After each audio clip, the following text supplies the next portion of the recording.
আসসালামু আলাইকুম। এই হচ্ছে আমাদের ফাহমিদা প্রজেক্টের ম্যাডামের রুম।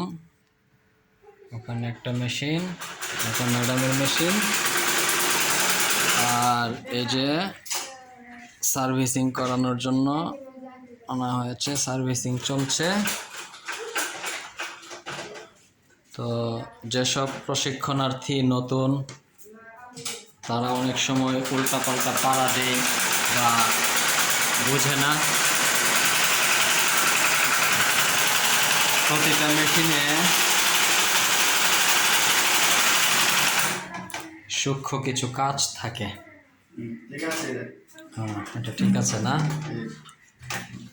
আচ্ছা, তারপরে হ্যাঁ, এটা দেখেন, প্রতিটা মেশিনে সূক্ষ্ম কিছু কাজ থাকে।